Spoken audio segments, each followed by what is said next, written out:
Debate. The honourable member for Kildonan St. Paul. Thank you, Madam Speaker. I'll be splitting my time with the member from Sturgeon River Parklands.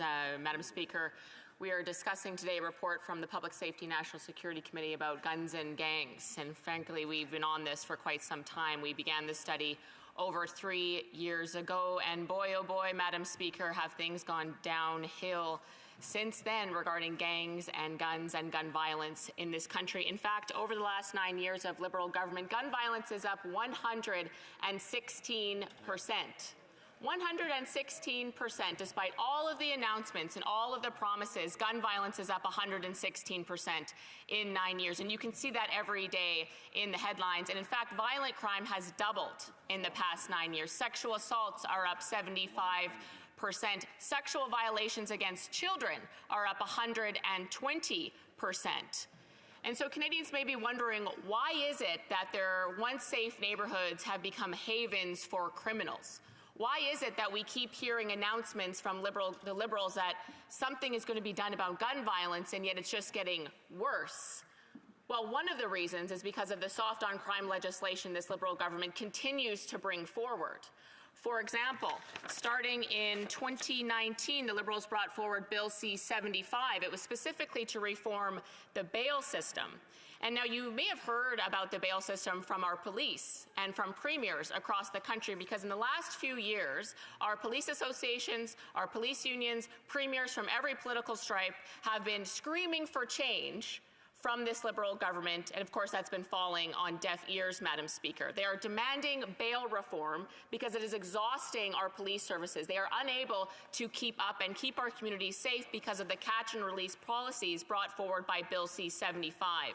They are rearresting the same repeat violent offenders every other day, who are apparently going really without being held accountable under the current Liberal government. And you can see that right there in the legislation. The aim of Bill C-75 was to bring forward the least onerous conditions for bail.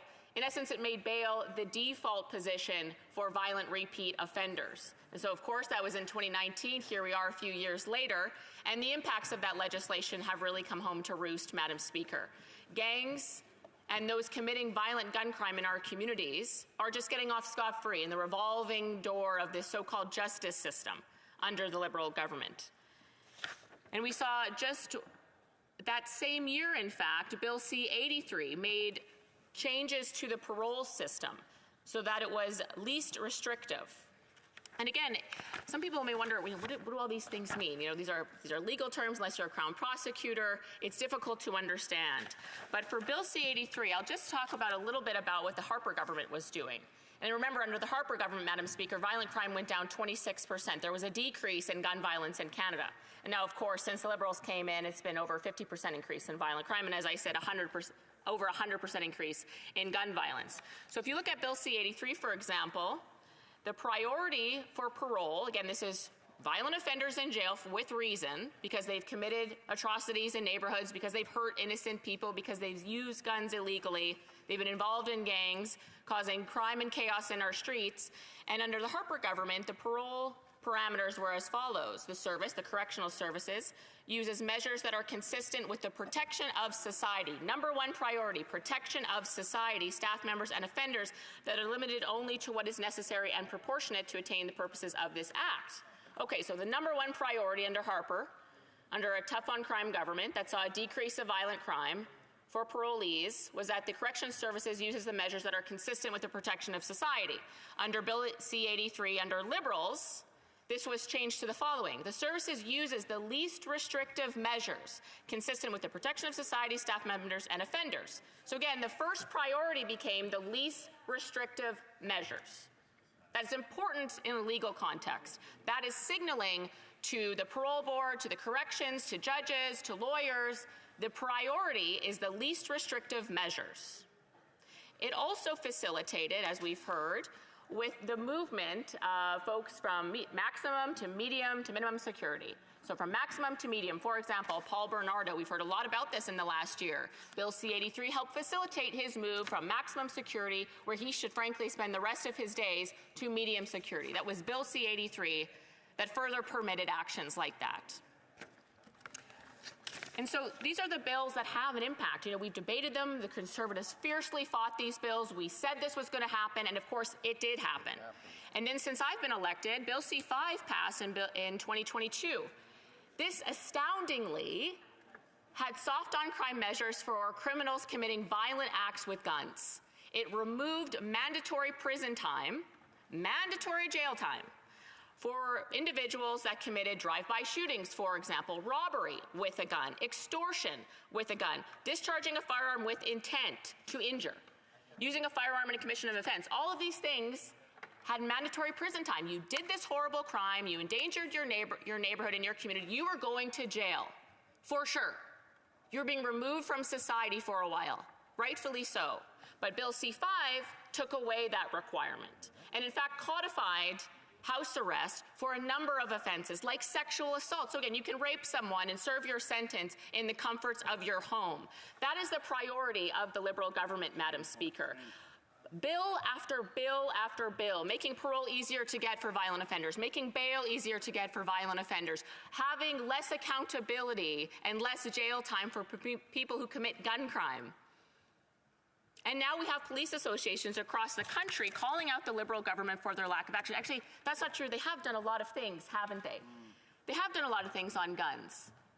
But what they haven't done is gone after the people responsible for gun violence. They've gone after people like me, like the colleagues behind me, law-abiding citizens with firearms, something that's been in Canada since the inception of Canada. Part of our heritage of hunting and sport shooting and competing in the Olympics, representing national pride.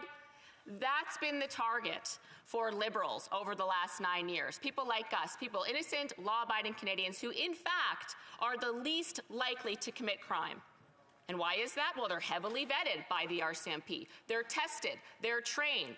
We should take pride in our system that ensures that only lawful, responsible people can own firearms. That's how it should be.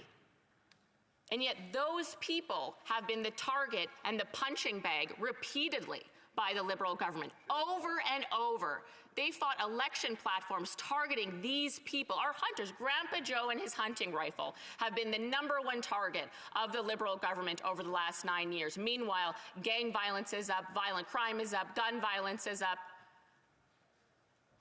Legislation after legislation coming after lawful gun owners. That's going to cost the taxpayer billions of dollars. In fact, we know now that so far their so-called buyback program, which again is a misnomer because they're not buying back anything, they're confiscating lawfully owned property from lawful Canadians. So their confiscation regime has not taken one firearm from the hands of criminals, not one, has already cost the taxpayer $100 million. And it is purported to cost, when all is said and done, as high as $6 billion to come after Grandpa Joe, while they, with their legislation, let criminals just in and out of jail, in and out of jail. In fact, no jail time in many circumstances, and out early if you finally do get to jail for committing violent gun crime. That is the priorities of the Liberal government. That is why we are in a situation today where, for example, if you live in Brampton, every single day you're seeing headlines.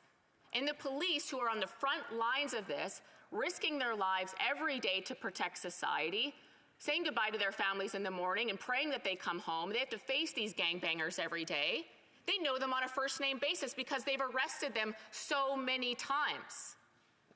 And what are the police saying? Well, 85% minimum of these firearms and their handguns smuggled in from the United States are being used in crimes. That's where the problem is coming from. Violent criminals smuggling guns into Canada from the United States. We need to do better at our border. We need to ensure that police are being invested in. We need to ensure there's legislative tools put in place that finally hold these criminals accountable after they've gone off scot-free in the last 9 years, Madam Speaker. Ultimately, Madam Speaker, we have a lot of work to do should the Conservatives get into government in the next number of months. The priority #1 is going to be to stop the crime, and of course cut taxes and finally make life more affordable, but stopping the crime is going to be a top priority for this government and finally holding criminals accountable, Madam Speaker. That is our mission, and we will fulfill that for communities and keep them safe, Madam Speaker. Thank you. Questions and comments, the Honourable Parliamentary Secretary of the Government House Leader. Wow, Madam Speaker, we just heard what it is that the leader of the Conservative Party has instructed his Conservative caucus to talk about crime in our communities. And it's consistent with much of the misleading information that the Conservative Party puts on social media virtually every day. The bill in which the member is so critical of, the bail bill, is the bail bill in which the Conservative Party actually voted in favor of. It's the very same bail bill in which we had provinces in all regions of the country support, Madam Speaker. I'm wondering if the member can just reflect in terms of whether or not the Conservative Party today, because obviously it might have taken a flip-flop on this, still supports the bail reform legislation that was brought forward by the government not that long ago. The bail reform bill in which she herself, Madam Speaker, voted in favor of. The honourable member for Kildonan St. Paul. Unfortunately, the member from Winnipeg North was not listening to my remarks. I was talking about Bill C-75 passed by the Liberals in support with the NDP in 2019. That is what caused all of the mayhem that police are now having to deal with. What he's talking about is Bill C-48. Bill C-48 was a 7-page bill in contrast to Bill C-75 that was 200 pages. A measly effort for the Liberals to say they were doing something about bail. That passed well over a year ago, and it obviously has done nothing to help. And in fact, if he doesn't believe me, he's saying I'm spreading misinformation. Why don't we hear from the Toronto Police? I'll just conclude on this, Madam Speaker. This is what the Toronto Police Association, which represents 8,000 police officers, says this. Our communities are experiencing a 45% increase in shootings, a 62% increase in gun-related homicides compared to last year. What difference does your handgun ban make when 85% of guns seized by our members can be sourced to the United States? Your statements are out of touch and offensive to victims of crime and police officers everywhere. That's what the